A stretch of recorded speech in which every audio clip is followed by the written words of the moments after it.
All right. Papa Cone. I'm the back. Sequel. Another one to the crew, huh? I'm back. Another one for the horde. Had to get replacement Cone out of the seat, man. Look, man, He he did well. did a pretty good job Friday. I'm not he going to didn't lie. have any bad takes. He picked the Chiefs. Did he? Yeah, he did. Pick the Yeah, Chiefs. He started right off the show. You can go back and listen to it. Wow. Some people will hear a brief pause. Others who speak, coninguistics. Coninguistics, yeah. But now, congratulations. Thank healthy you, baby. sir. 9 pounds, 12 ounces. 9 pounds, 12 ounces. She committed to South Carolina to play basketball yet? 23 inches. Goodness gracious, man. Good for you guys.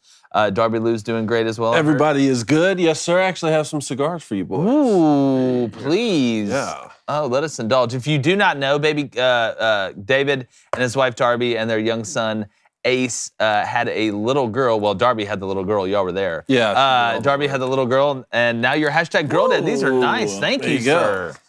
Look, okay, it's a girl. It is. There you go. So now you We got a sparked boy. these up right here, or is it a little too early? Now you got a boy and a girl.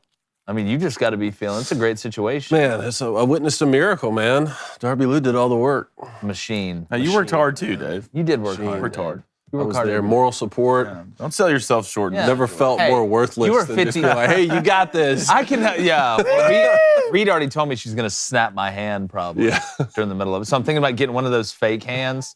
She actually got pissed when I brought this up. I said, what if I got, not one of the little hands that like Boban gives. Yeah, not like one of those little hands that Boban gives the Cheez-Its to Tobias Harris with. I'm talking about like Chubbs from, Happy Gilmore. The only problem is she pulls it off and realizes it in her real hand. She's going to be super pissed. But no, man, we're very happy for you. Take back, bud. And Darby Lou, and excited to have you back as we get ready to go to the Senior Bowl. Boom. This week, going to be very interesting. The Philadelphia Eagles will face the Kansas City Chiefs in Super Bowl LVII. Nick Saban sounds off on recruits demanding NIL payments, and Stetson Bennett gets arrested on a public intox charge. I'm Jake Crane, and welcome to Crane & Company.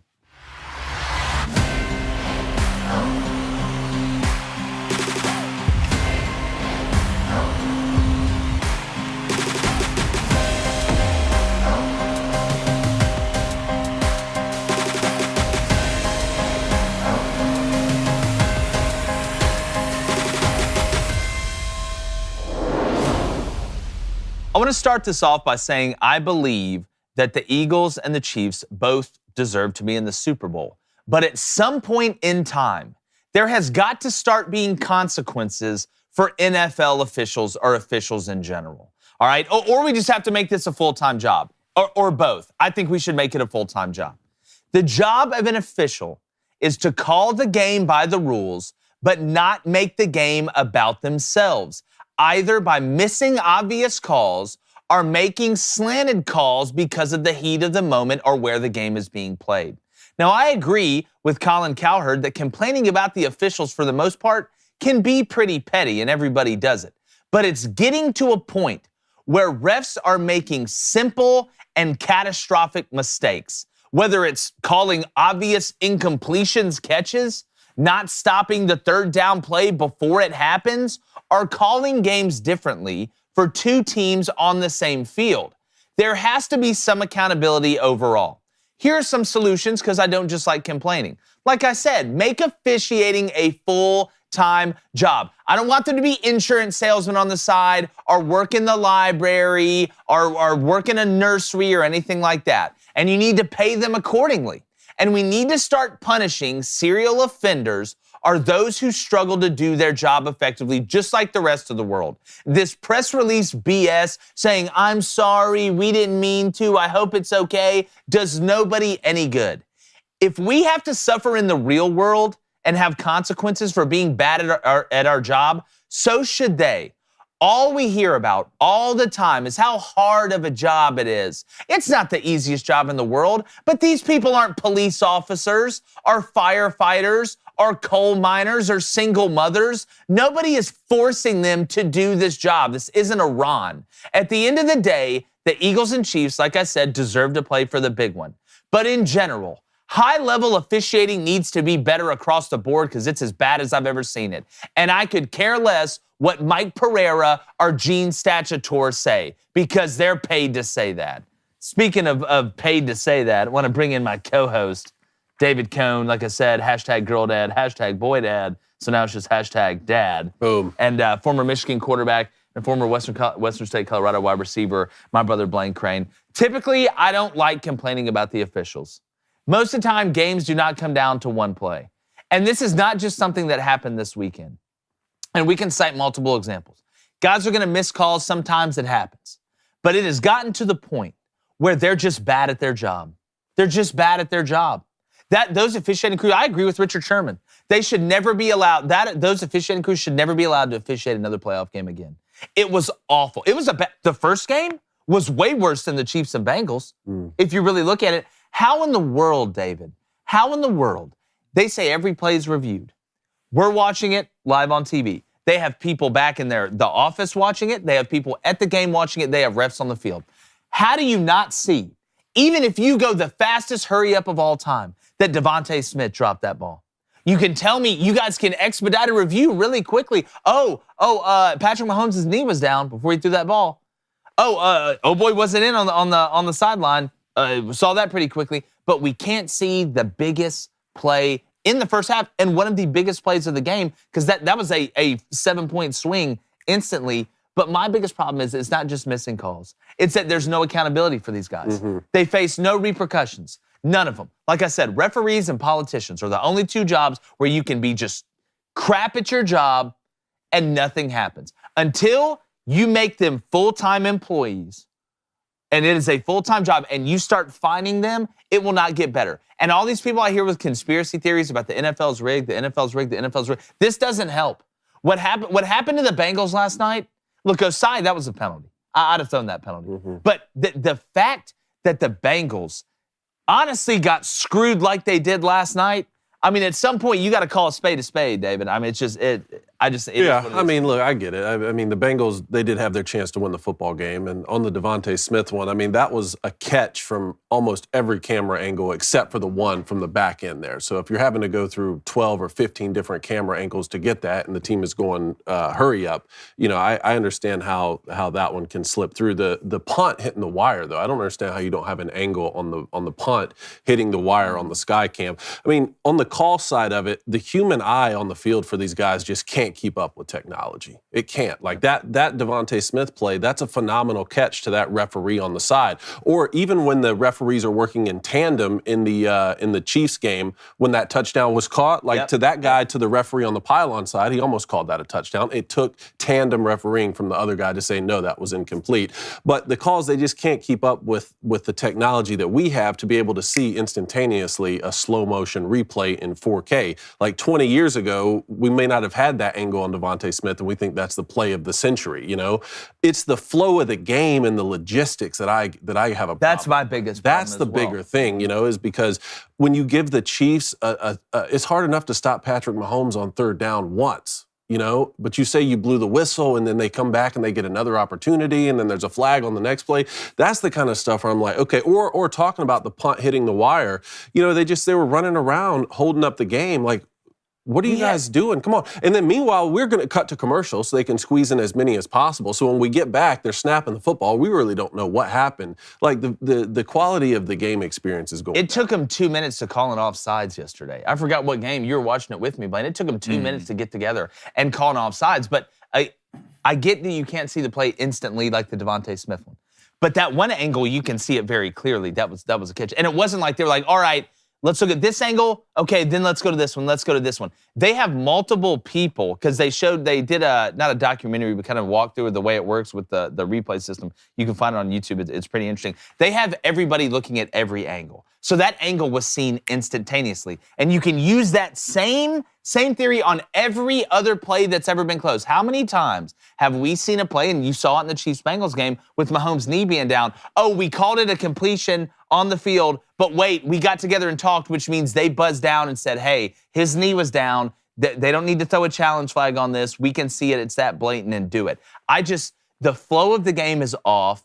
But again, if you miss a bang-bang call, that's one thing. But the amount of calls and the amount of teams, it's amazing. It's amazing. Go look at the penalties. And I know being on the road, sometimes you're going to get more penalties than the other team. Go look at how much the home teams were favored in penalty yardage. I know referees are human beings, but I'm a human being.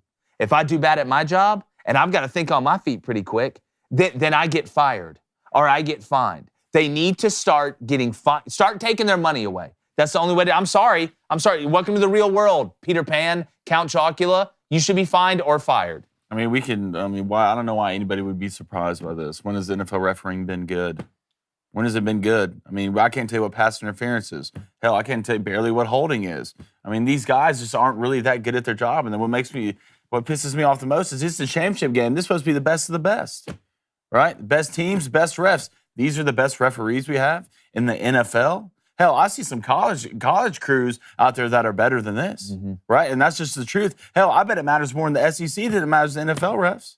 Because I see college crews that are better. This was just bad all around. And it's not surprising. It's been bad for years. It's been bad for years. I say it was worse in the Bengals and Chiefs game than it was in the Eagles game. It got to the point where the Eagles game, it didn't matter. The Eagles were killing them. It didn't matter. But the punt, the blatant block in the back, Patrick Mahomes getting another down. I mean, there's certain plays, and you can sit here and say it never comes down to one play, and it doesn't. But when you get teams this slate that are this evenly matched, it can come down to a drive, a sequence, a couple plays. Like that punt, not calling that punt, which was a blatant block in the back. I just don't know what you're looking at, right? You have a job as a referee to watch a certain player or a certain section, right? And if it blatantly happens to where you are looking, I just don't understand how the flag doesn't get thrown. And you could sit here and say, well, the Chiefs had this and the Bengals had this. But at the end of the day, if you're a Bengals fan, you had a drive to win the game,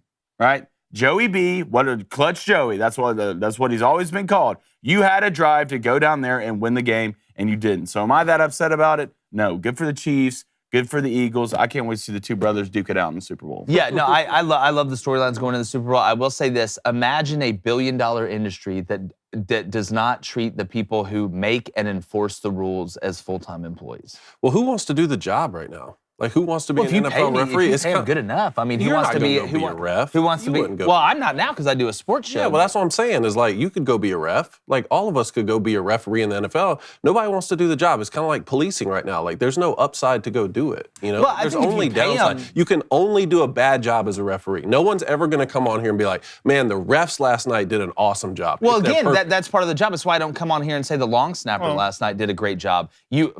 Again, your job to go out there, if you want to be a referee, there's a lot of perks that come with being a referee. There's a lot of them. And if you pay them good enough, which the NFL has the money, let's not act like the NFL doesn't have the money. Just look at all 35 commercials that come on in between each break. But there are some good referees. There are some good crews out there. I don't want to say, I don't want to treat it like it's a general or blanket statement like every referee is bad. But at the end of the day, being a referee, especially if they start taking it serious from a full-time employment standpoint, there are a lot of people, when you look at not only in football, but in basketball, I mean, the schools that they're starting to make together, I mean, they're full. I was looking it up last night. I mean, you talk about being able to, as an 18-year-old, you want to go to college, whatever, and get a degree or whatever, but there is a path that some guys have taken that never even went to college that have made it pretty high up. Steve Shaw went to high school with my father at Berry High School in Birmingham, who ended up is the head coordinator official referees. Go look at their stories. It's incredible. And I get it. It's not a fun, it's a thankless job, but there's a lot of cool things that come with being it. And I think you'd have people that'd be referees. I mean, why would anybody do any job that sucks then? It's like my cousin does the underwater welding at oil rigs. Good God, you make good money, but good luck on that. I'm just saying, you'd rather be a player on the field before you do it. Sure. You'd rather be the coach on the team. You'd rather be the assistant coach on the team. The saying. You'd rather be a trainer on the You're team. saying the saying. So like after you fill up all of those opportunities, then you're left with the people who want to be the referee. And, at the same time, they're going to make mistakes. But there's good crews out there for sure. I mean, there is. I mean, you watch them all the time. Hell, I can't remember the guy's name, but in the World Series, the guy was 99% right behind the plate. Yeah. You know, there's good umps out there. Oh, boy, did ball. I feel like that's the hard. Calling balls and strikes to me, I feel like the two hardest calls are balls and strikes when you get to the highest level and block charge in basketball. Like that, the block charge call to me, like I'm glad they made the little cylinder under the basket where you can tell if somebody's sitting in there, because outside of that, buddy, your feet are set or they're not, it's a tough call. And it's getting harder with the amount of acting that's going on. Even in the NFL, you're seeing D linemen hold just as much as offensive linemen now. Brilliant. Yeah, so I mean, the nuances of the game will come, and I'm not saying it's super hard to be repping. I'm not saying it's super easy either. But if we just make it a sexier job, right? And that usually comes with perks and money. Yeah. Let's not sit here and act like the NFL doesn't have money. They're swimming in it, right? And the technology we have, like we have Chat GBT or whatever, is getting us the futures of the world, and we can't get a block in the back call right on a punt. Yeah. It's just like it kind of blows my mind. I think betting's impacting it too because more people are invested in that game. I mean, for sure.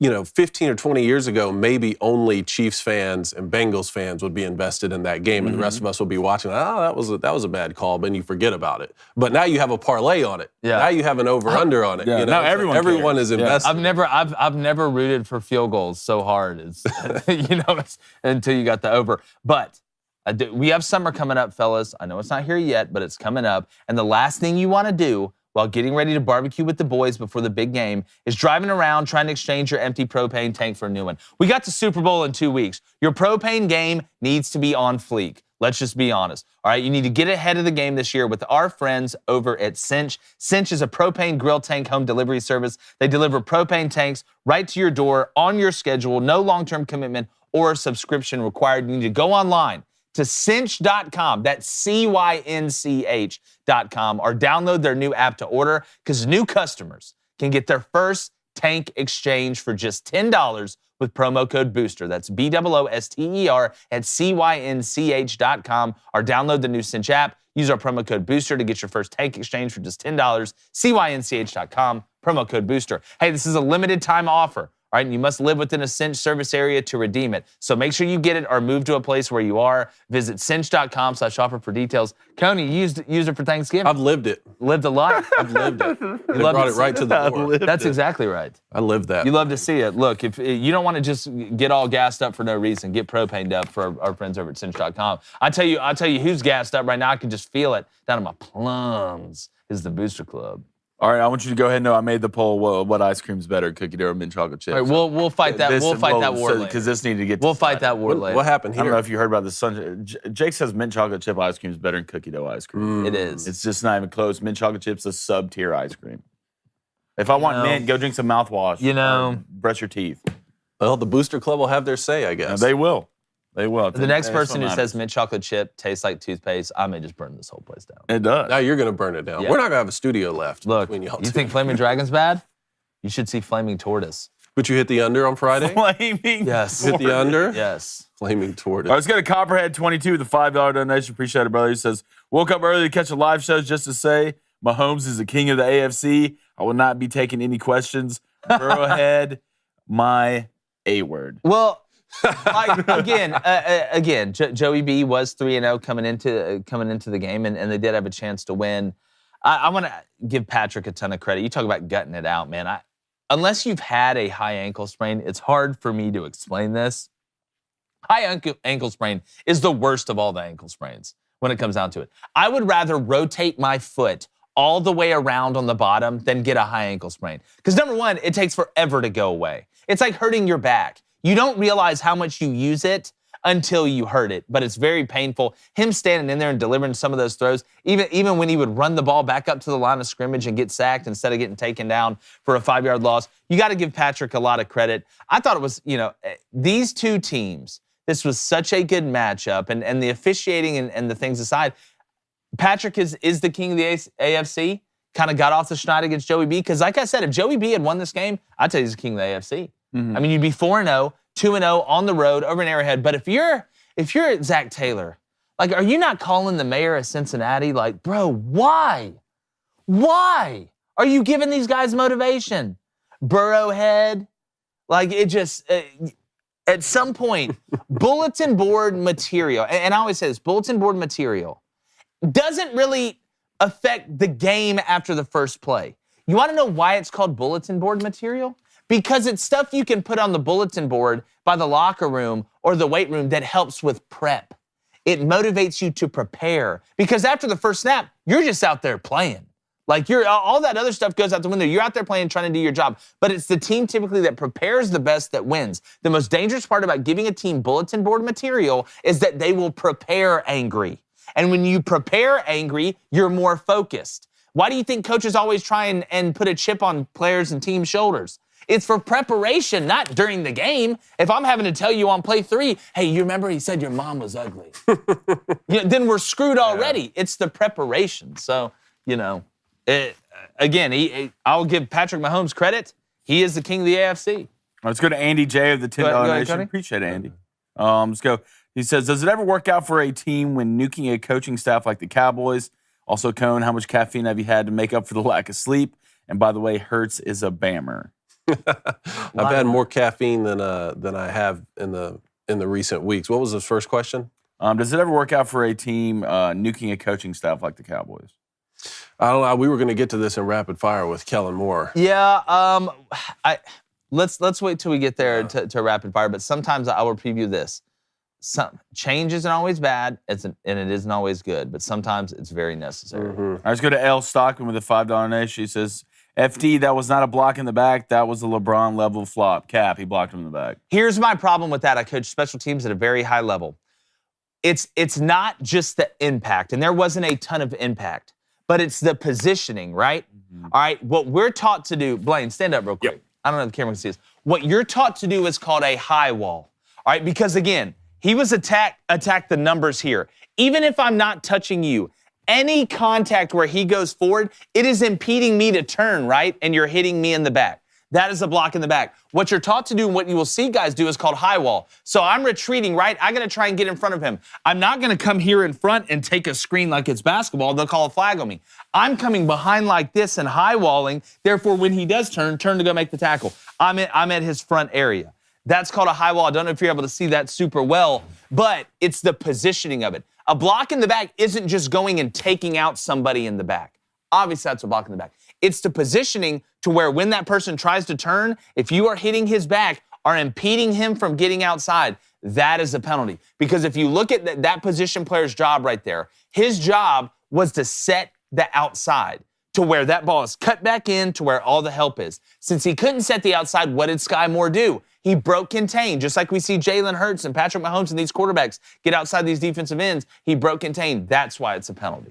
All right, let's go to Jack Hogan with the $5 Nation. Appreciate it, Jack. Thanks, son. Says the NFL showed their true colors. They have named the Chiefs as the new Patriots. Also, what's a good over-under for the SEC teams in the College World Series? Number one, boys, we got college baseball coming down the pipe in like 13 or 14 days. I'm super excited about that, especially now that you can bet on it with our friends over there at DraftKings. Ask me the first question again. You got me excited about college. NFL showed their true colors, and they have named the Chiefs as the new Patriots. Also, it's good over-under for SEC team. Yeah. Here's what I'll say when it comes to the NFL. I get it's a business. You want major market versus major market. Nobody's getting super jacked and tan about the Bucks winning the NBA championship. Okay, I get it. They'd much rather have the Lakers. Having Patrick Mahomes and Jalen Hurts, not that, outside of Brock Purdy, you'd have a hell of a quarterback matchup either way. But it did seem like the officials were very, very heavy-handed towards the away teams in those games. And we talk about home field advantage, right? We talk about finishing that number one seed. That's why these people saying, oh, well, it should be on a neutral side after the divisional round anyway. No, it shouldn't. This is why you get that number one seed. This is what makes the regular season so important at the end. This is why the Eagles beating the Giants 19-16, that last regular game of the season, to be able to supplement that number one seed, to get that bye, to get in this position, it's huge because home field advantage is a true thing. I just wish it wasn't as much for the officials. That's just how I felt like the games went. Sean Pennison, hashtag Ask Crane & Company, which was worse, the Bengals defensive line or the Bengals O-line, Coney? The Bengals O-line. I can't take the Bengals seriously until they get the offensive line figured out. Mm-hmm. And we saw it rear its head the first couple games of the season. Then they win 10 straight. It's a phenomenal story. But what I saw last night, it's like a couple of those are on Joe Burrow. A couple of those are you have to get the ball out of your hands quicker. But this idea of every single pass the Bengals are throwing is either 10 yards plus downfield or throw it to Jamar Chase behind the line of scrimmage or throw a screen pass behind the line of scrimmage. Meanwhile, the Chiefs are doing the exact opposite. Everything is a 7-yard stick route to Travis Kelce. Everything is a 5-yard. Like their intermediate quick game is just so superior. That plays into it. If the Bengals aren't going to have a superior offensive line, then they need to run their offense like that. Yeah, the run game was non-existent. No. Like it was weak. It was non-existent. And it wasn't for the Chiefs either. No, it and wasn't. they make up for that. That's exactly right. And we talked about that with Eric Bieniemy and Andy Reid being able to find ways to manipulate when there's problems. What I don't understand is if I'm the Bengals, I'm going into this game and I know that my offensive line's struggling. And you're out Jonah Williams, you're out Alex Kappa, yet you don't keep a back end to help protect until the second quarter? They started going split gun just for protection. Or you don't chip or something. It's like I'm watching the Niners first drive put a tight end on Hassan Reddick to block him on a play you're trying to hit down the field. I mean, look, at some point, you've got to just do obvious things. If I'm the Bengals, knowing that, hey, the Chiefs can get after us up front a little bit. You look at Frank Clark and Chris Jones, who's had the best year of his career, 15.5 sacks. I was shocked to find out that was his first sack ever in the playoffs. He got yesterday. He got 2 of them. He got 2. But like at some point, how do you not look at that and say, guys, we're going to have to rob Peter to pay Paul a little bit here in the rain. I know Joe Mixon's good out of the backfield. I know that it seems like every big play they're trying to throw Samaje Perine the ball or get him the ball in some way, shape, or form. But these are obvious things. Blaine, why did it take a quarter and a half to realize keep the back's ass in to help pass protect? I don't know. Why have you not learned that from last year? I know. You know? I mean, it's not a new problem. Yeah, this isn't like, and you're right. Every important play, we're not going to throw Jamar, T. Higgins. Where's Samaje at? Where's Samaje? Don't never expect We'll put it all on the Samaje. line. But if you're the Bengals D-line, you gave up 23 to the Chiefs, buddy. Yeah. Like, that's a win. Yeah. Got a couple sacks. And look, if you're the Bengals, you weren't somewhat relying on your defense to come through and win you this game. I mean, they haven't been great. They've been good. They've been timely turnovers. They've won the turnover battle the last 6 games. But still, I think losing Tyler Boyd early in this game kind of hurt the Bengals a little bit. Because, I mean, after that, I mean, who was getting doubled? Jamar's doubled. T's doubled. I mean, you can feed Hayden Hurst a little bit. But Tyler was kind of that old wily vet a little bit, that third read, and you saw it early. Yeah. In the first couple of drives. I mean, hell, he hit his over on yards in the second drive, which was 33. So I feel like losing him kind of hurt them a little bit. But I mean, at the end of the day, we knew this problem. But what kills me the most, you played so well against the Bills, the offensive line for the Bengals. And I know the Bills aren't just absolute monsters up front on the defensive line, but other than a couple guys that the Chiefs had, I wouldn't say they're that superior to the Bills. No one looks at the Chiefs defense and like, wow, these guys are just absolutely phenomenal. And I think we're going to see that against the Eagles, right? Jarius Sneed went out in the first drive. He's your best DB. Your best DB. I'm telling you, the Eagles are going to line up and run it down the Chiefs' throat. Run it down. Early, I like throat. the Eagle. Early, man, I like watching Jason Kelsey and those guys. I mean, up front, it's like every week. You can't stop that quarterback sneak. It's impossible. You can't stop it. That's, like, people Don't get in 4th and 1. That's such a disrespectful play. You didn't even run it. You ran it twice. It's like, look, bring your best. Yeah, you may get lucky and hold us to 0.99 yards, but that next play we're getting it in. It was a hell of a game. But we're going to get back to the Booster Club. Remember, make sure you subscribe. We got live call-ins. We're going to start taking calls in about 15 minutes. So make sure let me see, I get this right off the top of my head, Coney. Here we go. It's photographic memory, just taking pictures like a Xerox, or that'd be copying pictures. What are you doing? But 1-855-236-3225. Justine? Is that right? 3228. Come on, man. Oh, 3228. Now they're going to call the wrong number. Now they're almost going to call Bobby Boucher somewhere in the They might. Or they may call and get a fizzy bubble. That was so raspberry. funny. All right, what do we got next, Coney? I want to talk about this Brock Purdy situation with the 49ers. Guys, I don't to me, you'd have to rip my arm off. Soft. You'd have to rip my arm off my body. We had this, me and Blaine came over yesterday, and we had this conversation live when this happened. I don't want to see you throwing a ball on the sideline. No. I don't even want to see you being able to turn around and hand the ball off. I was shocked that they didn't at least go out there and attempt to. It would have to be so bad for me to be like, Coach, I can't do it. I can't throw. Not that I'm over there playing catch on the sideline. If I could do that, I'm out there trying to. Yes, I would show the world that I can't throw it, or make the medical staff and the coaching staff keep me from going on the field because they've seen that I can't do it on the sideline. Yeah. Like, I need y'all to show the world, or I'm going to go on the field and show the world that I can't move my arm right now. Like, that's what you would have to do for me. Because it's one thing. It's the conference championship. You're over there throwing on the sideline. Yeah. I saw that. I was like, get in the game. Get in the game. I mean, you came out and threw a screen.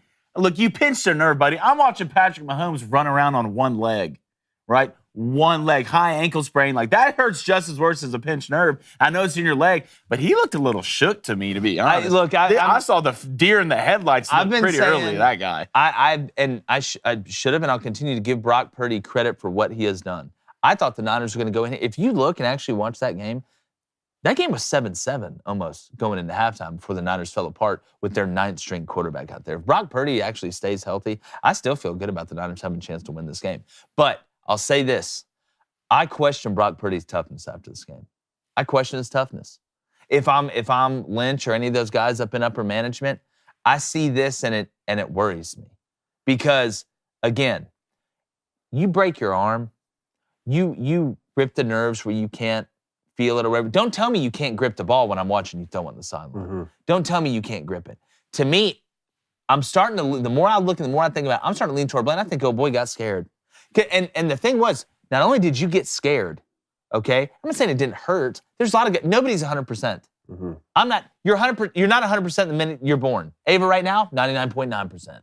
All right? But when you're on your 4th string quarterback, I mean, I forgot that guy existed. Josh Johnson guy. Mm-hmm. It's not like you're, oh no, the starting quarterback's out. You're on your 2nd string guy. Okay, Nick Foles, come here. Or like can still Chad Henne's leading the 98-yard Henne. touchdown drive. It's like, oh, okay, well, this isn't the greatest scenario, but we just scored with it. Yeah, we got Bernice from Girl Scout Troop D4. Christian McCaffrey's out there having to take wildcat snaps with the wristband on his arm. But again, in the game. Again, if I'm Shanahan, why am I putting Brock Purdy out there to hand the ball? Debo Samuel can throw the ball. We don't have to come out there and invent the air raid offense, in real time. But like, dude, Brock Purdy, if I couldn't play, don't send my ass out there to hand the ball off. Don't send me out there to hand. And it shocks me because I would think Brock Purdy would be the exact opposite. Mr. Irrelevant. Nobody gave him a chance to do anything. Gritty, 4-year starter at Iowa State. You're surrounded by corn and tall women. Like, it just, at some point, I thought the toughness factor of Brock Purdy would be a little bit more doggish than that. Well, you thought you were Papa Doc. Turns out you were, and you went to Cranbrook.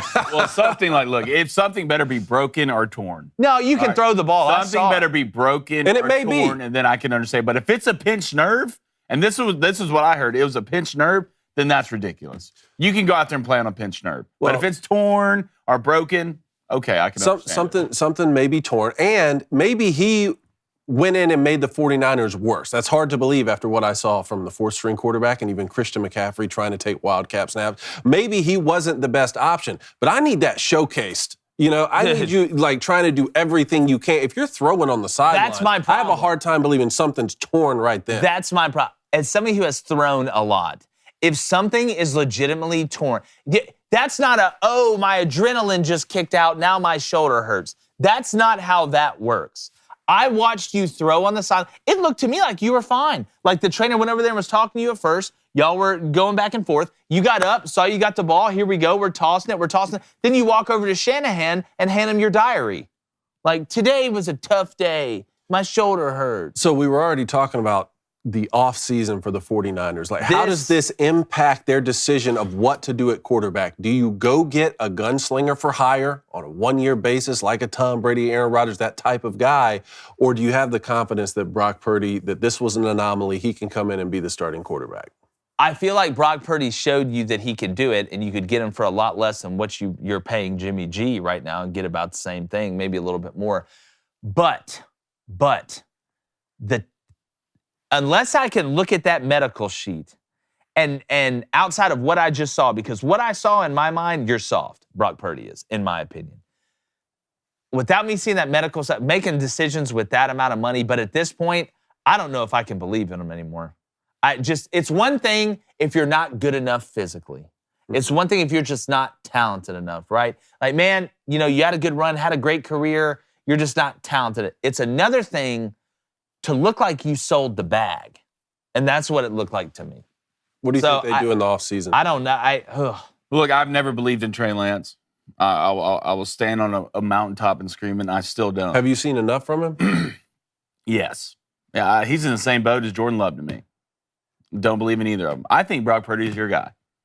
I think if it comes out and he fully tore something, I can understand it. Because it is weird to sit here from a Brock Purdy standpoint, a guy who's just played all 4 years in college as a freshman at Iowa State, taking hits, gotten rocked, has gotten rocked in the playoffs, and then this happens. So if it's a pinched nerve, then I'm questioning toughness. But if it's something fully torn, then I can understand it. But I think Brock and what he's shown you, I mean, he was better than Jimmy G, right? The offense was just running smoother with him out there than the other guys. So I think you keep Brock, you deal Jimmy G off, you deal Trey Lance off, you get some picks, and you go from there. Mm-hmm. Yeah, well, they were saying it was he didn't have feeling of being able to grip the ball. And I'm watching him grip the ball and throw the ball and get the snap and grip the ball and hand the ball off and grip. If you can throw a short screen like that, I'm just saying, even though it's a short screen, again, I've seen guys tear their rotator cuff. You torn your rotator cuff. You're not throwing a ball after you tear your rotator cuff. Like, you're just not doing it. Here's my point. We're only a week removed from watching Patrick Mahomes go down with a high ankle sprain. And Andy Reid said what? You can't go back in right now. You have to go to the locker room. And what was his reaction? No.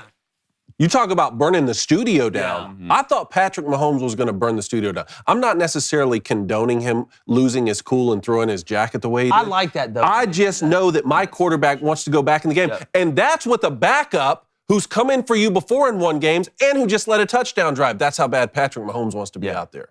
I'd at least want to see my quarterback. It's hard to put that dog in somebody. It's hard to put it in somebody. I'm kind of with Blaine here, and he said it live when it happened. He said, "Oh boy, looks scared to me." Like Eminem just tossed him the mic at the shelter. You're in the headlights. If Eminem just tossed you the mic, I mean, Eminem just tossed you the mic. Like, you're out there first drive getting rocked. I mean, you're at Philly too. I know something about you. All right, next one here. So, Bengals Chiefs 20-20. All right, Joe Burrow had a chance to lead the game-winning drive there. Didn't get it done. We come back down and late hit penalty out of bounds, which we've said, like, that's not a call that cost the Bengals. That was a legitimate call. What do you make of that late hit penalty? Here's the way I feel about that.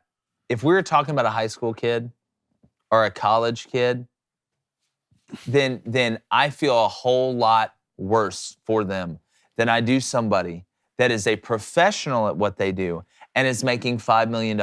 It's like if I was a judge or I was in a courtroom watching a case where a lawyer who's, partner at the firm makes a huge mistake at the end of costing the case. You know better. Okay, and Joseph Asai, number 58 for the Bengals, and we're going to play this clip in a second. I know he didn't do this on purpose.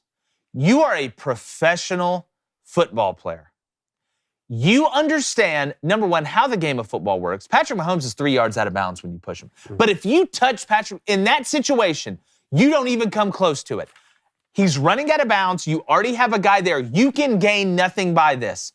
All that can happen is bad things. He's not going to fumble because if he does, it goes out of bounds. I liken this to when a punt is on the ground and the return team has guys around it that just get away.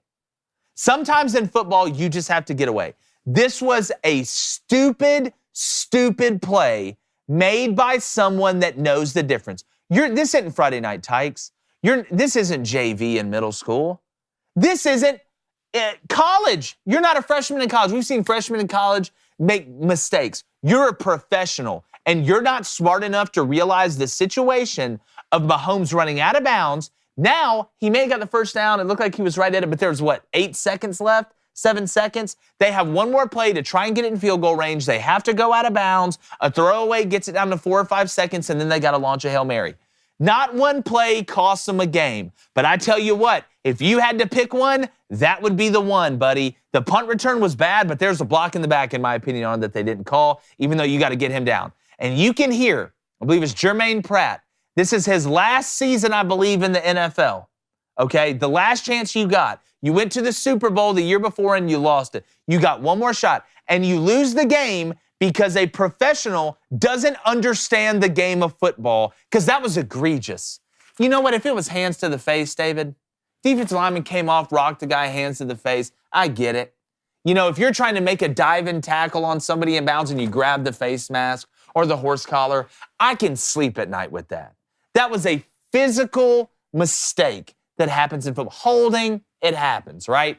That penalty that Osai made was a horrible, excuseless penalty. You should be smarter than that. I know the Bengals are smarter than that. I know that he's smarter than that. Let's listen to this clip, because now your stupidity cost a guy the last season of his career. And you can feel sorry for him and cry for him all you want. I don't, because he makes $5 million. I would love for y'all to talk trash about me making stupid plays for $5 million. Let's go ahead and run the clip. Oh, you're not good.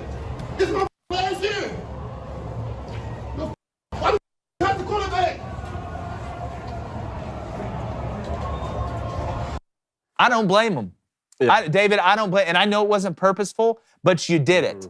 Cooperation or admitting you screwed up doesn't just absolve you of all of it. You put in all this work the whole year. You go through the ups and downs. You fight through injuries and things like that, and you make a mistake that's controllable. That's the part that makes you the most sick. It's a controllable mistake. I will quote the great Adam Sandler in Billy Madison when he had the student try and call Veronica Vaughn, and he screwed it up. You blew it. Well, Blaine, it was the worst case scenario. One, because there's only time for one play left. And two, you have them stopped. I mean, they're not in field goal range. There's no way, right? Like, especially with the weather. And you saw when Butker did make the field goal, it went over by, 8 yards. The penalty affected. So that clearly put him in field goal range to win the game. Well, first of all, it was a bonehead play, man. It is any way you want to look at it. It was a bonehead play. But I don't like stuff like this. I really don't like stuff like this. Like, Pratt, you could have played better, man. I watched you miss 3 tackles, especially on the last drive. Pacheco ran your ass over in that last drive and got 8 or 10 yards. So you can kind of point out a guy and throw a guy under the bus, but you can always play better. You left stuff out there on that field, and it gets to a certain point where it doesn't come down to one play. All right, it just doesn't. Like, if you play your position, like, Pratt, were you perfect today? Were you perfect? There's guys who could have walked in that locker room and started throwing you under the bus. I don't like stuff like this. It makes you seem selfish. You seem selfish to me. That's what it is. You want to put everything on this one guy for making a bonehead play that obviously he didn't do on purpose, and he should be held accountable for it, but not just singled out like he was the main reason why y'all lost. I don't like that. Well, look, again, we have captains call player-only meetings. People get caught up for a lot of stuff. This is the playoffs, man. This is the AFC Championship game. Nobody's going to play perfect, but let's also live in the reality of, like, that was a horribly stupid play. Like, Pratt missed a tackle, right? Physical mistake. Guys miss tackles all the time. I watched him make tackles. I watched Osai make tackles.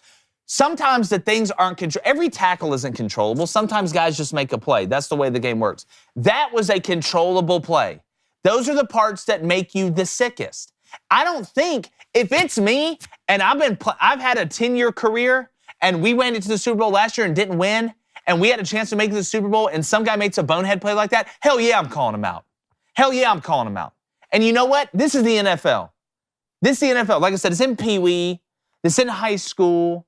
This is in D1 AA. This is the NFL in the AFC Championship game. And you made a mistake. Not saying that one play cost you the game, but out of all the plays, that one cost you the game the most. Let's just be honest. I disagree. It's the NFL, man. Like, at some point, we got to be men. You want to be treated like a man? You want to say I'm going to handle my job and handle my business? Well, it's a control. Like I said, Blaine, if he missed the tackle and boy went and scored, I get it. If he had a hands to the face, I get it. If he grabbed the face mask, I get it. But when Patrick Mahomes, one of the stars of the league, who they protect like King Joffrey up until the Dragons came, and he's running out of bounds, you can't touch him. That is a stupid 8th grade play made in the AFC Championship game. You cost your team, bro. I'm sorry, you did. And I don't think the late hit was that egregious either. I really don't. But I think it could have been a questionable call regardless. I don't know. I don't know if that. I mean, it was close. It almost like he had one foot. You go back and look at the 49ers Eagles when old boy pushed Jalen Hurts out about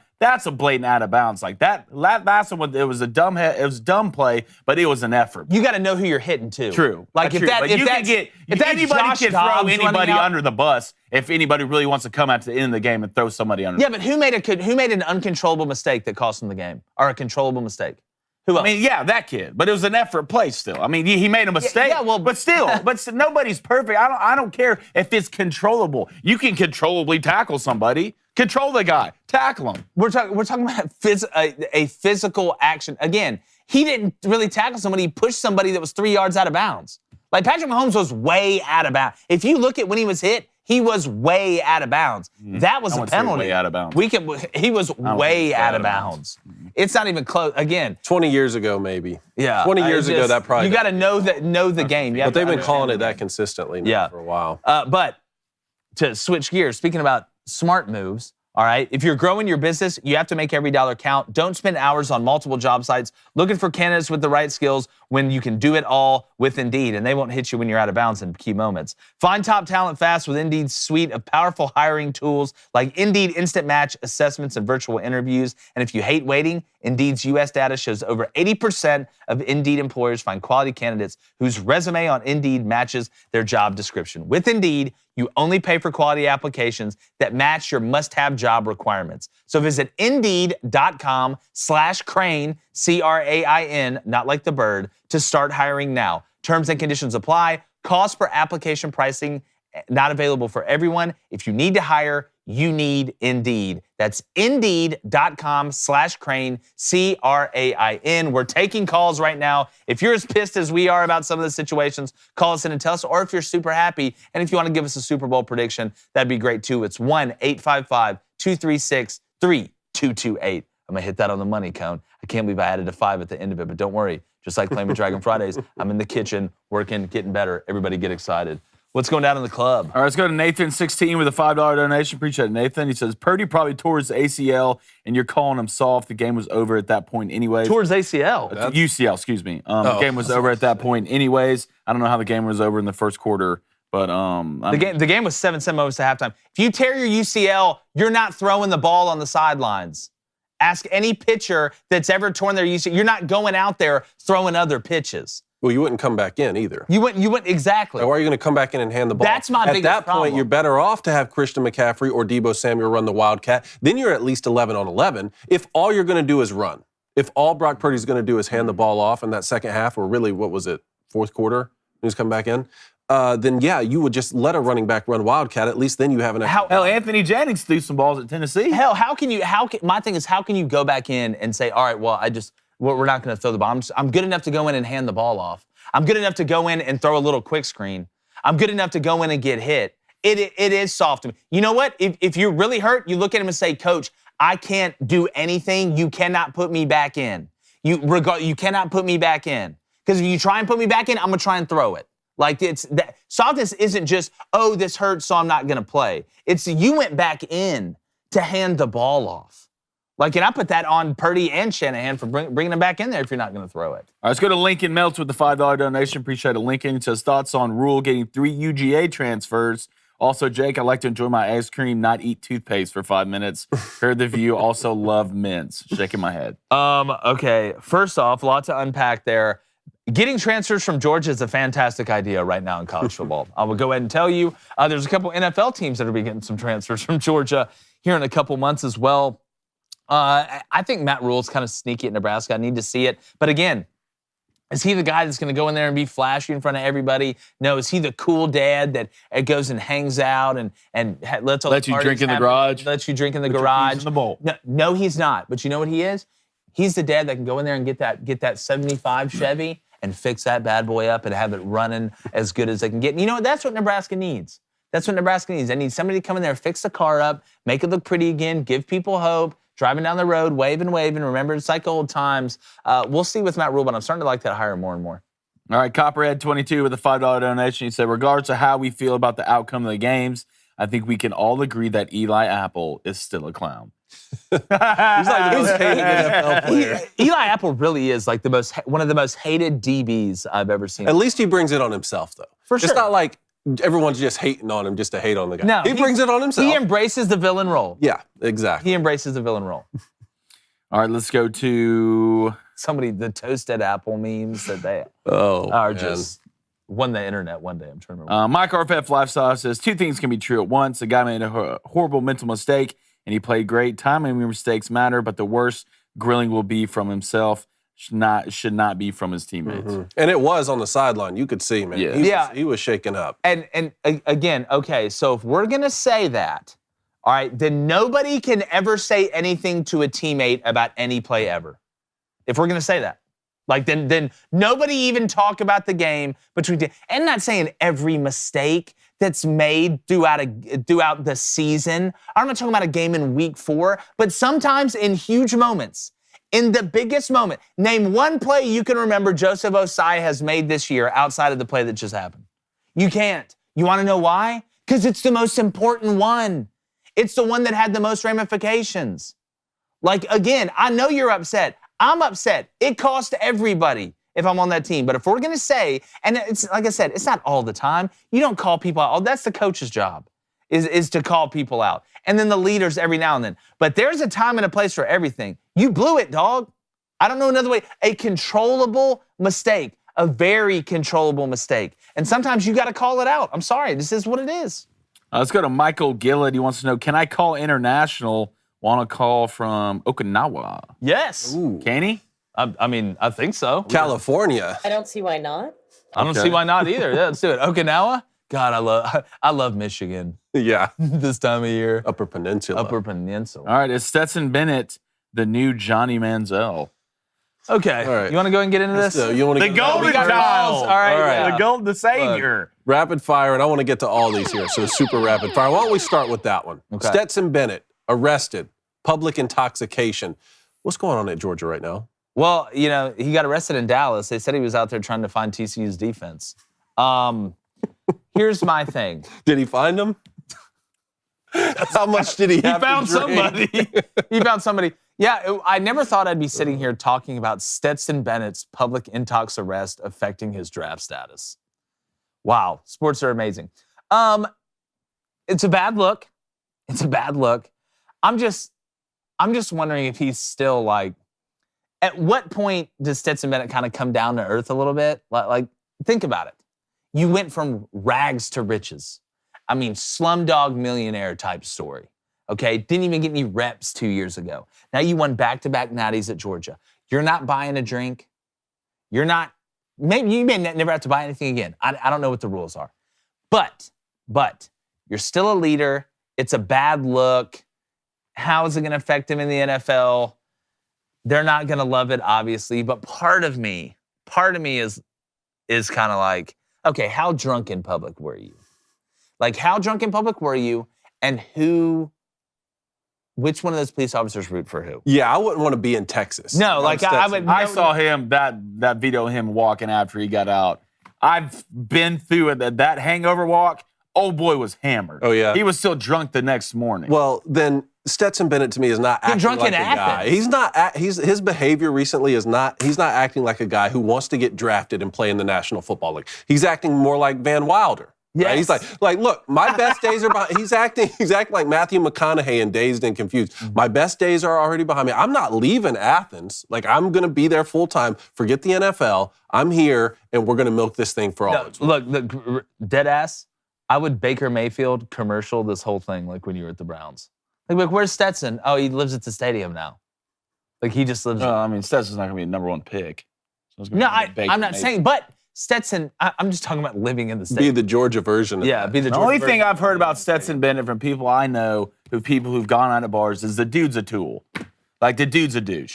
Like, legitimately, like, he's just not a good guy. You've been hating on him for a while. No, it's not even. I've never You met the tried to dude. find- I this just is- said people this is I the know only way for you to who've hate gone on out to the Stetson bars Bennett. in Athens as the dude is an absolute tool. Well, he probably never gets left alone. I mean, if you're Stetson Bennett now going out to the bar in Athens, I mean, it's not a bad thing. There's always an excuse for Stetson. There's always an excuse. He's the chosen child. You just can't do anything wrong. You just want to find a way to matter. get mad at Stetson after you said he sucked and then he wins. Stetson could stab somebody in public and they blame the guy behind him. That'd be pretty bad. They blame the guy behind him. Let's stay in the SEC here. Nick Saban, man, sounding off on some NIL requests. The first one from a recruit, he said, and this was in Montgomery this past week, he said, someone with one of the best corners in the nation came to me and asked if we'd pay them $800,000 for a player to sign here. I told him he can find another place to play. And then on Alabama's roster, Nick Saban said, you know, one of these guys wanted $500,000 and for us to get his girlfriend into law school at Alabama and pay for it. I showed him the door.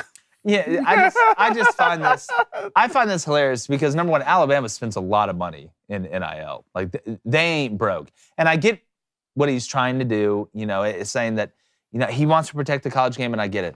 But we're talking about $500,000. I know what you were paying kids before NIL.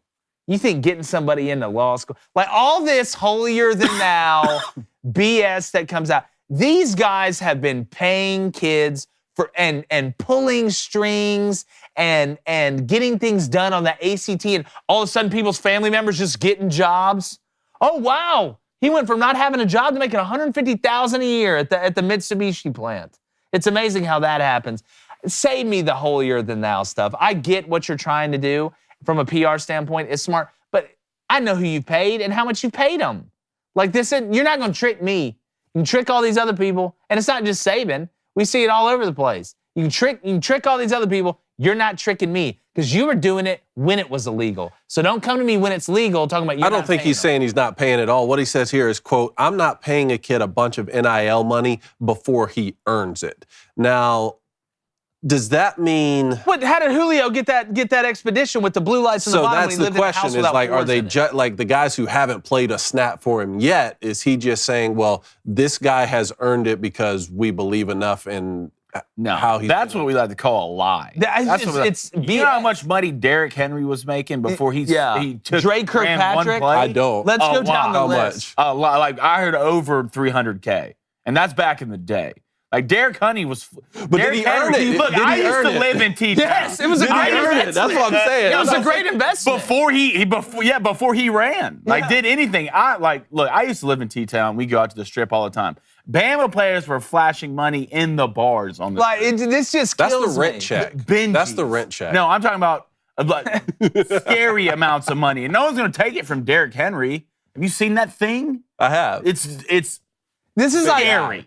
like when the government just tells you things and they're like trying to make you like a better person. They're like, well, you need to do this and pay taxes. You know, it makes you a better person and it's better for society and things like that. This is how we want it to be. But they're the most corrupt people of all. Like this. How do you think Alabama got from where they were to where they are now? By paying high school players. Like everybody in the world. Worked really hard. Like everybody in the world in college football. You know how you go from bad good schemes to good? You get better players. You know how you get them? Don't hit quarterback out of bounds. Yeah. So I'm sorry, Nick. Yeah. And Auburn does it too. Everybody does Cam Newton got $180,000, and you know what I say? Hold on. What I a damn was good no deal. fire. I thought there was no fire where there was smoke. Cam Newton got paid. You think Cam Nick Newton Marshall only got paid $225,000? Yeah, like come on. If we did, what a steal. Steal, yes. Well, whoever did that should go on Shark Tank. Yeah, they should just go and give them that Only smartest replicate Cam. Yeah. That's the reason. No, the whole Shark Tank thing is just Cam Newton. Yeah. Like, listen. It's highlights. What job is it? Just name a job. They're like, I don't know, accountant. You want 10% of this? Yeah. All right. We got to get at least to these last two here. First of all, LeBron James losing his mind this past week. Yeah. We have the clip here. They said it was a foul at the end of the game. Was a foul. I need someone to explain to me. It's not a bad enough foul to act like this. No. I can't see a foul from here. Maybe he was fouled, but it's not like the guy took a sledgehammer to the It's head. passion, Dave. Passion. Can he not be passionate about the game? This is so beneath the greatest Stetson player Bennett, of his generation. You all be crying hand in hand if it was Stetson. He's like, Bennett look doesn't play how basketball. passionate First off, he is watch about him the out, game. okay? Look Stetson how Bennett throws the passionate he is. lemon-shaped one, Did you all just right? compare LeBron James to Stetson? Let's just watch. I need Passion. someone to explain to me. This dude's gotten more calls than 911, so watching him cry about a call is laughable to me. Let's go ahead and play the clip. That's it. James on the He's going to the rack. No, it's not travel. It's a foul. That's a foul? Yeah, he fouled. That's a foul, Blaine? Yeah, he hit him. Enough to act like that? Passion, baby. To act like Look this? how much he cares. You are not bubblegum on the bottom of Michael Jordan's shoe. Why have you? You are not the gum on the bottom of the guy who's about to be the This all-time guy right leading here. scorer in the NBA. Run it back. I need to see not a the foul. I'm bubble gonna gum watch on this one Michael this Jordan's time. shoes. Run it back one more time. I need to see It's about to be not even a debate. Once he passes the all-time scoring leader, it's not going to be a debate. Play it one more time, please. James on the drive, gets in the paint, layup, missed it. Came out and apologized. Can I say a couple things? I know y'all two love this guy. LeBron It's Jordan passion, baby. It's passion. It's passion. It matters that much. I've seen head coaches on the sidelines throw a hissy fit. Joey Bosa cried his eyes out last game, hitting the ground and doing this like he's 13, but didn't hear anything from that. But it's LeBron James. We're going to every little thing LeBron James does because everybody hates him here. It's just exploded by Adam didn't react like that when Ava came home. It matters that much. A couple things here. Number one, this is a great example of the officials not determining the game, letting the players determine the game. The opposite of what I felt like happened in the NFL games. It was a foul. It wasn't a blatant foul. That wasn't a blatant. You want to talk about review? You can review that in the NBA. It was a blatant foul. Can I finish? Hell, he got fouled before he went up. Can I finish? He acted like somebody told him his family just like the train went off a bridge. Matters that much. That's what, like, that reaction, it acted like somebody just told him that they're going to have to amputate both his feet and 3 of his fingers. Yeah. Like, at some point in time, dude, when you've gotten all these calls, and you want to know why? Because LeBron James is an actor, and he's great at it. It's part of the game. It's okay. But the reason he didn't get that call, I think, is because he acts so much. It's kind of like the boy who cried wolf sometimes. But I like the refs not determining the game at the end. You know what? It was close. It was bang, bang. Let's let the players decide it. Let's go to overtime and what a great concept by officials. Let's let the players decide it. Yeah, great concept. Don't do your job. Yeah, that's not true. Yeah, all right, what a great let's get to calls so concept. we can find out how wrong Blaine is. All right, let's get the calls. First one coming in hot. Justin is calling in from Auburn. Auburn. Calling in from Auburn. Opie-Dakey? You guys heard of that place? Yes. I think you I think have. it's God's country. Justin, what do you have for us? What's up, guys? What's up, fellas? What's up, man?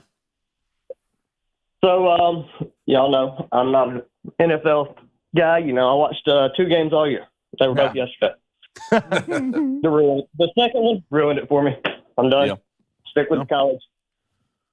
The refs are better. How do you let a game end with the refs deciding it? I mean, they handed it to them. The pass interference call, I think the drive before. Yep. Or it might have been the same drive, but the pass interference call that got him to midfield was ridiculous. I mean, the guy barely touched him. He got most ball when he came in. It ruined it, guys. Absolutely ruined it. I'll stick with the college, and I appreciate the parlays, guys, by the way. Y'all have been helping me a lot. I was on the street. No problem. Look, Justin, my thing is this. Just like you, I think college football is better than the NFL personally. Not by a ton, but I think it is better.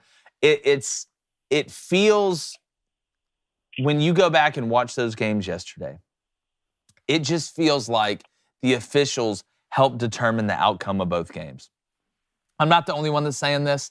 It's going around right now. Everybody, if you know the game and understand how the game works, and I think you brought up a great point, David, the flow of the game, the logistics of the game. It seemed like every time the away team had some momentum, there was something that would happen, or a call, or a lack of a call. And we're not talking about the Devontae Smith, them giving him a catch on that is ridiculous in 2023 with the technology we have, in my opinion, especially when you can expedite reviews. But the NFL continues to find ways to water down and make the game worse. Let the players decide it, Justin. I agree with you. Thanks for calling in, my friend. Appreciate it, Justin. Thanks, guys. All right, let's go to Paul. And Paul is calling in from Canada. And I don't know if you guys knew, but that's this whole other country. That's another country. Yeah, it's a whole other country. Paul, what do you have for us? Hey, how's it going, guys? Going good, Paul. Thanks Great. for calling, man.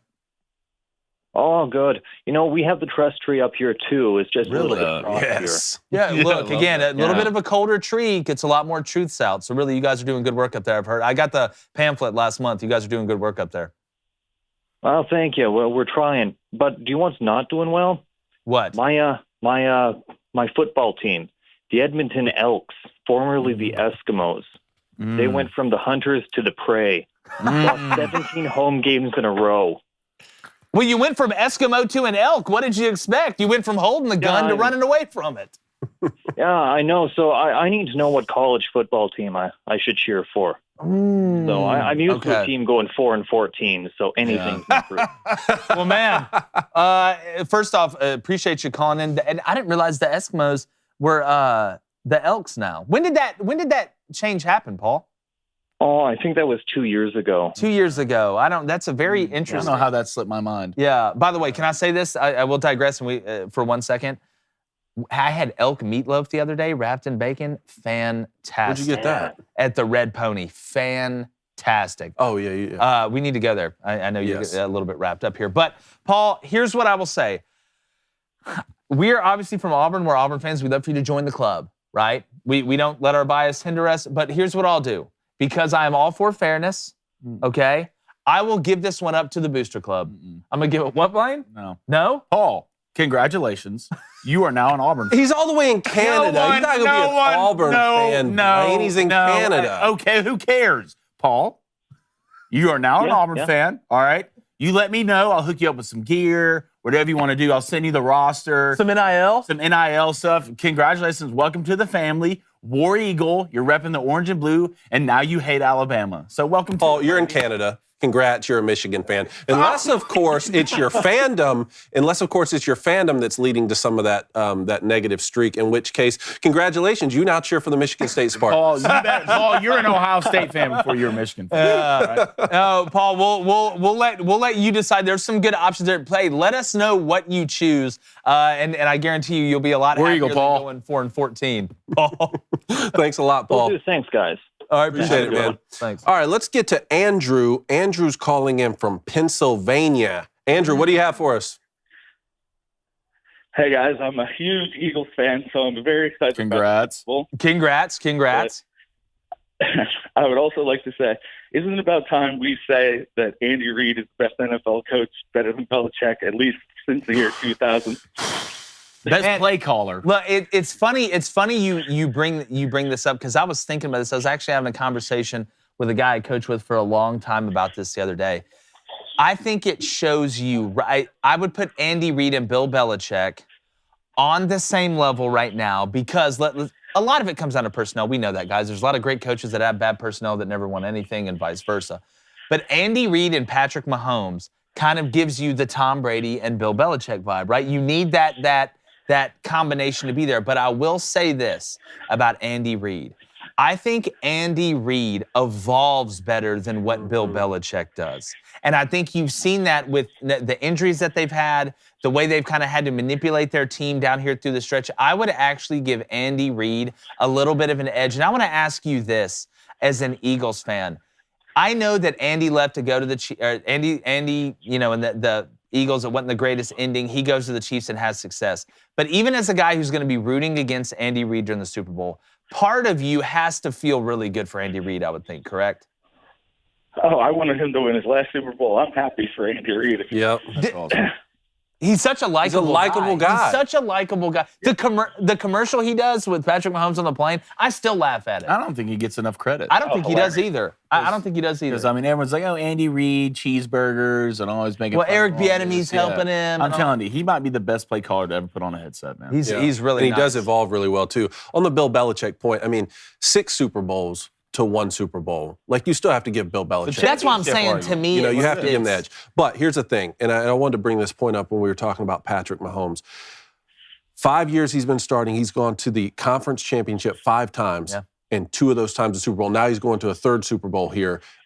he's 27 years old. Yeah. That's the thing. So I don't see Andy Reid really stopping unless he wins another Super Bowl and wants to retire. I think you're seeing a situation here where he already coached Donovan McNabb, right, and couldn't win the big one, but won a lot of football games and performed well still against Bill Belichick. Now he has his version of what Belichick had with Tom Brady, and they're kind of just getting started. So I hope Andy Reid will see this thing through. I'm so excited about the young quarterbacks in the NFL. Like we can say about the officiating and all these other things. I know there's a lot of stuff with the NFL that I don't agree with and don't like. But the young quarterbacks in the league right now, it is such an exciting time. Just look around. The league is littered with them. Look at how old Joe Burrow is. He's like 11. And he just played in his second AFC championship game. Patrick Mahomes, like you said, is 27. Josh Allen is young. I mean, who are really outside of Tom Brady and one or two others, everybody's young. Everybody's young. So I'm excited. Classes coming up, too. Yeah, that's very true. Hey, give me a Super Bowl prediction while we got you on here. I'm taking the Eagles. Give me a score. 35-25. Ooh. Okay, there you have it. We see that over-under. Call in again, man. Thanks, Andrew. Congrats on the Eagles, buddy. Yeah, congrats. All right, let's go to Bill, and Bill's calling in from Charlotte. Bill, what's going on? Charlotte. Hey, guys. Bill, how's it going, man? I just want to doing good. I just want to congratulate Cone first. You know, I'm happy to see you and family doing well, and good to see you're not taking 4 months of paternity like our transportation secretary. I was gonna make that joke. And I forgot off the top. That's hilarious. You brought that up. Well, first of all, thank you very much, Bill. It's a magical time, and you know, shout out to having an awesome wife who can hold down the fort. So that I can actually come to work and help on that front. But yeah, and you know who actually did all of the hard work. Like that's the thing. She's at home doing all the hard work and in delivery. It was amazing, man. Hey, don't sell yourself short. All right, I thought you did a lot of hard work. I thought you showed up with your game face. Yeah, I did. Yeah. Hey, get after the ball. Run fast. Get up. Here we go. Got to make fun of the defense. Yeah, Bill, what else you got, buddy? All right, so I just wanted to get your thoughts on Frank Reich. You know, I'm a Panthers fan living down here. So I'll say that I was a little disappointed that Wilkes didn't get the job, but you know, looking at some of Frank Reich, you know, I looked over his resume. I mean, he had some pretty good years with the Colts. I mean, there's only so much you can do when you have Carson Wentz and Matt Ryan, who's, you know, I feel like he's a year away from his AARP card. You know. So just want to get your thoughts on that, and then, you know, maybe what your thoughts on Skip Bayless, the players should boycott, you know. Well, look, boycott. Here's a boycott. What did Skip say the players should boycott? They wanted the players to boycott not signing Wilkes to the head coaching job.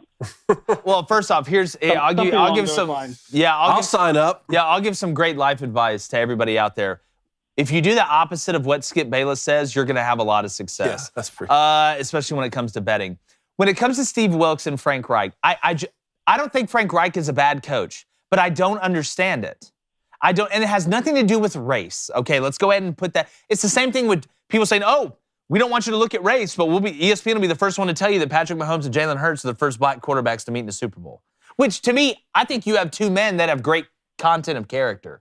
Don't tell me not to look at race and then bring up race every chance you get when it's a positive as well. It just blows my mind. That's a story for another day. But Steve Wilkes knows that organization. Steve Wilkes got those players to come together. I mean, you watch the way the Panthers played at the end. They were playing as hard as anybody, and they had nothing to play for. I saw a Panthers fan saying, well, I would kind of rather have it this way because if Steve Wilkes was the head coach and you hired Frank Reich to be the OC, then Frank Reich would only be there for 1 year if we had success. Well, that's what are we talking about here? Like Steve Wilkes, I thought he earned that job. I thought he earned an opportunity to be the Panthers because of how he handled himself, how they played down the stretch, and kind of the identity a little bit of that team. You got Sam Darnold going a little bit. You saw the run game going. Defensively, you have some nice young pieces. And I look at Frank Reich and everybody says, oh, you know, like you said, well, he only did what he really could with Carson Wentz and Matt Ryan. You chose to have those quarterbacks. You're not just absolved of everything. You're the offensive guy, right? You're a quarterback that came all the way back. And I think when he was with the Bills or whatever, something like that.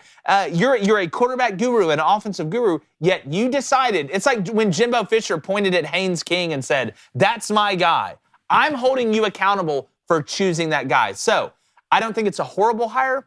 I don't think it's a great hire. It's kind of mid right now to me, and we'll see. I hope the Panthers do well. I really do. I have a soft spot a little bit for the Panthers for some reason. I don't know why, and it's not Cam Newton. But I'm kind of just mid on it. I think they just wanted to hire a coach with an offensive identity. You know, if the only point was to hire a good football coach who can, win some games, I think Steve Wilks had proven down the stretch that he can be that and he can lead the Panthers organization. But it's really hard to get an owner off of the mindset of hiring an offensive-minded coach once they've decided that.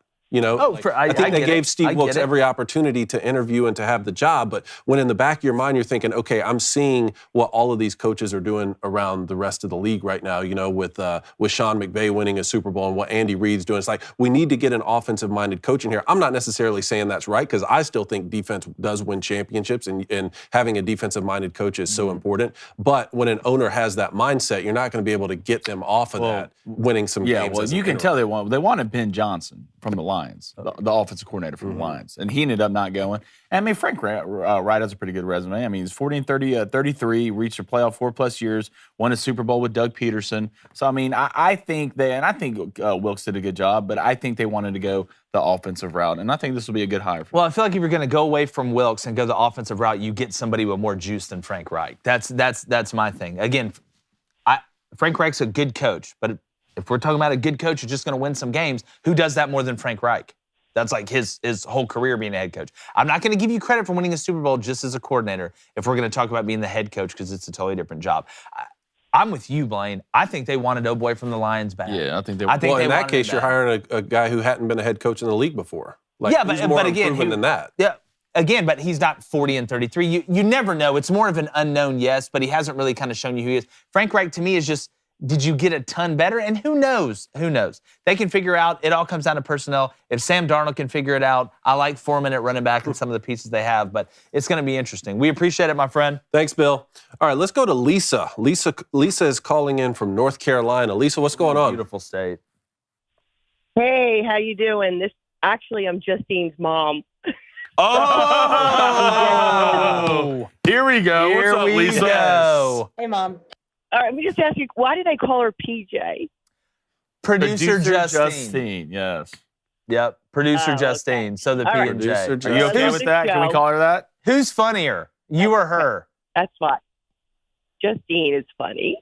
You guys sound good. Yeah, I know. She is That's but hilarious. She gets a lot of her material. She does use me a lot, I have to say. Well, it's smart. I love the show, but my question to you guys, what are your thoughts on the Empire State Building being white and green in honor of the damn Eagles winning? Yeah. Look, nobody in New York can get there, so, No. Hey, watch it. Hey, I got to get a Giants joke while I got you on the phone. She's like, I tell her, who comes, the greatest irony in all of sports is that the Giants come up shorter in big moments than anybody else. That's another joke as well. They've actually won it a couple times compared to some other teams. But no, exactly. Let me ask you this while we got you on the phone, Lisa. Are you a believer in Daniel Jones from here on out? Yes, actually I am. Yes. I think he's proven himself. This year he played awesome, and I think they won a lot of games because of him. I agree 100%. Him and Brian Daboll, it's a good mix. Add a couple more pieces around him and Saquon. And the Giants, they're not going to have to have some crazy David Tyree catch to win a Super Bowl next time. We really appreciate it. We love your daughter. She does an unbelievable job for us. She does. And we appreciate you.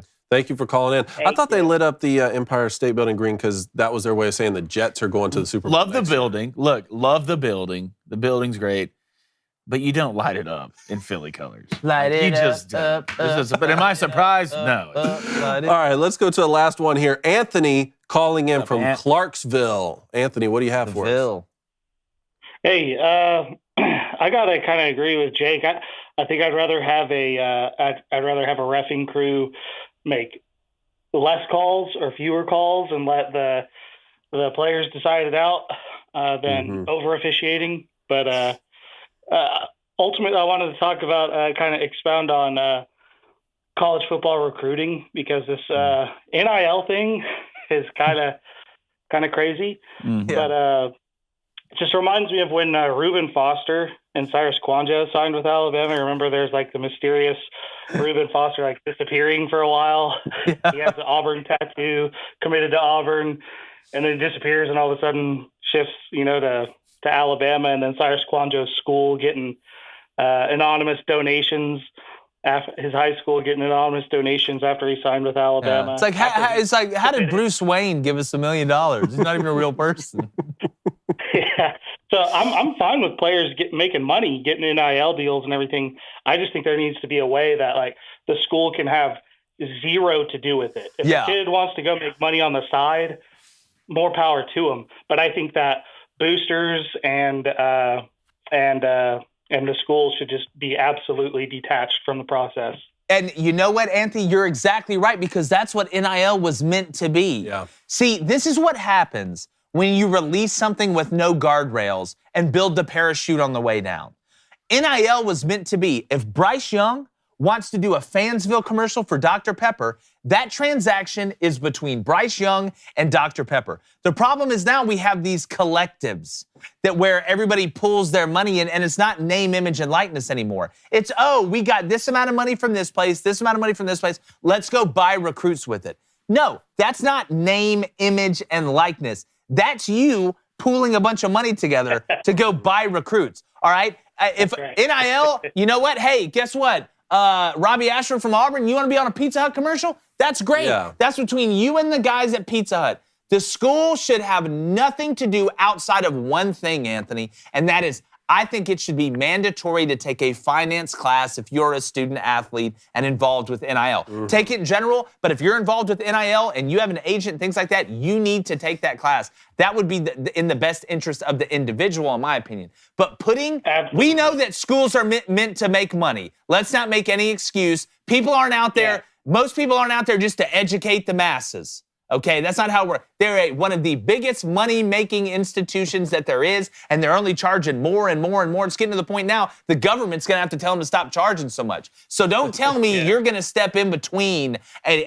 student-athlete and Pizza Hut and broker a deal that's good for everybody because your best interests are there. No. We've polluted NIL. Do you think that, because I hate, for the most part, I hate the idea of punishing the player, because especially since most of them are 16, 17, 18-year-old kids, but should there be some sort of rule that, like, if a kid makes a demand from a school for an NIL deal that they can't go to that school or something? Well, here's the problem. It's tough to do that. It's tough to do it now. Yeah. In hindsight, because you already let it out of the bag. I mean, the amount of, we had Jim Jordan on here talking about the amount of antitrust lawsuits. We talked with Tommy Tuberville about it, everybody about it, trying to get an answer on what they can do. Here's my answer. You know what? Here's the deal. You want to do this NIL deal? All right, you want me to pay you this money? I need a 3-year contract. I need you to, I need you to say that until you are draft eligible, which is 3 years outside of high school, you will be playing football here. Just like in any other thing in the world. Right? Okay, you want to go do this? You want me to pay you this money? You want to pay me $100,000 for 50 appearances? Well, guess what? My ass better be at all those appearances. Well, then who's the contract between? Is the contract between the recruit and the school, or the recruit and the head coach? Because we have a situation like Lincoln Riley and Caleb Williams. They may not want to sign the recruit to the school, because if I leave for a different head coaching job, I want to take this player with me. Which is a transfer portal problem. The answer to that is, what avenue are you using the NIL? Is it between you and just that brand, not the school? Or are you getting the money out of a collective that you are taking in that pool of money from that school? Because those are two totally different things. Anthony's right on the point about going directly to the corporate sponsors, basically. Like when I was playing college football, I was never walking around saying, I'm being exploited by the university because they're not paying me for playing college football. No, playing college football was a dream come true for me. What I thought was odd was the fact that I couldn't then go back to my hometown and be in like a local commercial for $100 or something. Oh, yeah. Or a booster of the school couldn't buy me breakfast one morning if we had some sort of lunch meeting or whatever. Like that was the part that was weird to me. Yeah, and then you have the NCAA, the way they enforce stuff on the trouble side of it that doesn't add up either. You know what it is? It's a mess, all right? We need Marty Huggins with his broom to come over here and clean it up. Sweep that thing it's a mess. But we appreciate you, Anthony. Call in again, my friend. Thanks, Anthony. Yep. Love it. All right. Love it. I'm about to head over to the Board of Education and Truth, Justice, Friendship, and Love. Going to get back to the Booster Club in 1 second, but I got to get to these bets. Looks like Blaine's going to win the month. What? Looks like Blaine's Is it over? This Last weekend was day. a blur for me. I don't know why I keep tomorrow's thinking. tomorrow's the last It's day. 31 days of January. I thought. You'll get there. Wait a minute. You're safe get here. there, There's 31 days in It's all December and January? Yes. Oh, I forgot about December. I'm on January. Look, no. Oh, no, hold on. No, we're about to find out now. I'm not like. No, we're about to find out now. You Galileo. feel like I'm an just saying idiot. I pulled up my calendar today. It was 31 You days. saw 31. There's 31 days in I'll flip January. that. Okay, look, I'm not saying you're wrong. I don't know. I didn't. What are the standings? Where are we I'm at? not a cartographer or whatever, a calendarologist. Blaine's up almost 19 units. Terrible. I'm going to be honest. The over not hitting in the Bengals. Yeah, I Chiefs game had 43 and a half. Screwed me bad. And also Brock Purdy getting hurt on the first drive when I have Brandon Ayuk anytime touchdown, and now it turned in from Brandon Ayuk to Jake, why'd you puke? It's because there's no chance. Here's what I got tonight. Trying to make a big parlay on the back end of the basketball one. All right, but on the first parlay, give me the Jets money line and the Jets Blues each over 1.5 goals at plus 140. NHL, I mean, There's only one game on tonight? Yeah, there's only one game. There's a bunch tomorrow. What's going on? I mean, when it comes to NHL, I mean, we've been hotter than two Victoria's Secret models eating a Hot Pocket in a first sleeping bag. But second one, give me Virginia money line, Virginia Syracuse under 132.5, Texas money line, Iowa State and Texas Tech under 129.5 at plus 694. Want to start out the month in the green. All right, down a couple units in January. Let's finish strong here. Let's put our hands in here and not tackle somebody 3 yards out of bounds to screw us to go in the Super Bowl. All right, boys, this weekend was a blur. I don't know what bets I hit. I don't even know what bets I took, really, but apparently it wasn't good. So I'm going to take a couple dog bets, see if maybe I can just stay in this thing. I'm going to go NBA. I mean, what else is there, really? 76ers, Nets, Mavs, Suns, all to win. 4-game parlay, plus 222. And then the only hockey game on the slate, I'm going to go ahead and take the Winnipeg Jets minus a goal and a half at plus 125. Maybe we get an empty netter late or something like that, Blaine. What do you think? Hey, look, I'm all for it. All right, a couple NBA bets here. Give me the 76ers money line on the over at 220.5. It's minus 105. And give me the Nets, Lakers over 222.5, and the Golden State Warriors versus the Thunder. That's over 230.5. That's going to be plus 105. All right, baby cone. Now we're thinking, do we need to change this to baby's cone and they each get one pick? Or what are you feeling on I don't know yet. Let's I don't think know about yet. it. We'll Think about workshop it. Yeah. We'll workshop it. All right, baby cone's going to Iowa State money line. Big one on the road at Texas Tech tonight at minus 120. Then Baylor on the road. No, Baylor's on the road at Texas. Baby cone's going to take a money line plus 135. All right, what do we got in the club? Bottle full of bub, my mind. All right, let's go to, we have a donation here once I can find it. Boom. Ryan Gade, $10 donation. He says, Ryan. shout out Eric Stevenson at West Virginia who woke up and chose violence. Yes. And scored 31 points with 7 threes against Auburn. Haru the Great White Saturday Ninja. settled the argument, which conference is the best. Big 12. I don't even think there was an argument. Was there really an argument? I don't know. I mean, the Big 12. Big they 12 got, is what, like deep. 9 ranked teams? Deep. Really Out of the good. 12. I think, and Dick Vitale, I agree with him. We talked about this yesterday. I think it's the Big 12. Then I think it's the SEC right now. I think the SEC is the second best conference. What happened to Michigan yesterday, man? Bro, I cannot figure this team Did they out. lose? By like 30. Did they lose?